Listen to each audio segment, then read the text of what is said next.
Blues Actu Express, toute l'actualité du blues en 180 secondes. Vous êtes avec Cédric sur Blues Actu Radio. C'est la rentrée pour Blues Actu Express, très heureux de vous retrouver pour décrypter l'actualité du blues. Cette semaine, je vous parle du retour d'un groupe culte, Roomful of Blues, d'une réédition très attendue d'un album de J.J. Grey et du nouvel album d'Eric Gales en hommage à son frère.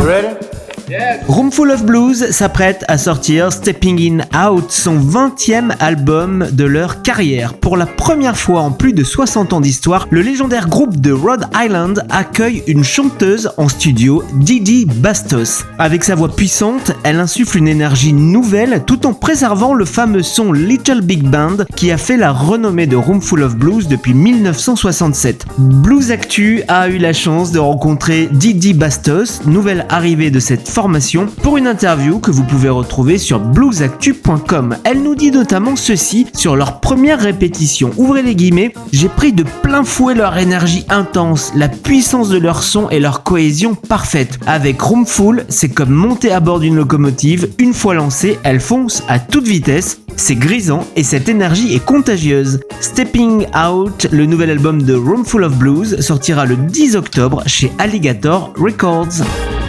On reste justement chez Alligator Records avec l'annonce d'une belle réédition, celle du mythique album Orange Blossoms de J.J. Grey and Mofro, dans une version magnifique double vinyle deluxe qui paraîtra le 31 octobre 2025. Sorti à l'origine en 2008, uniquement en CD, cet album avait largement contribué à imposer J.J. Grey comme l'une des voix majeures de sa génération, capable de mêler blues, rock sudiste, funk et soul. Sur ce disque, des chansons comme The Devil You Know, Ybor City ou encore I Believe in Everything font partie des favorites du public et sont régulièrement à l'antenne de Blues Actu Radio. Et on termine avec un bel hommage, celui du guitariste Eric Gales à son frère Little Jimmy King. À 50 ans, Eric Gales est plus que jamais l'un des guitaristes les plus inspirés de sa génération. Blues Actu a pu échanger avec Eric Gales pour une interview exceptionnelle dans laquelle il revient sur son parcours, sur ses influences, sur le film Sinners auquel il a contribué et sur ses projets. Au micro de Marc Loison, voici ce qu'il répond lorsqu'on lui demande quel regard il porte aujourd'hui sur le jeune prodige qu'il était. On l'écoute.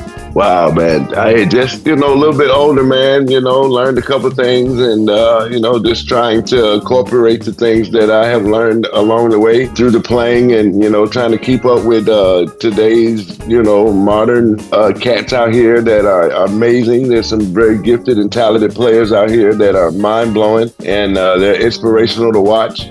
And to just see them doing their thing, it's just, it brings about a joy to see the elevation of where guitar playing and music has went. It's really innovative to see, how this new generation has come into a lane of their own. And it's so inspirational, man, and it's so out of this world.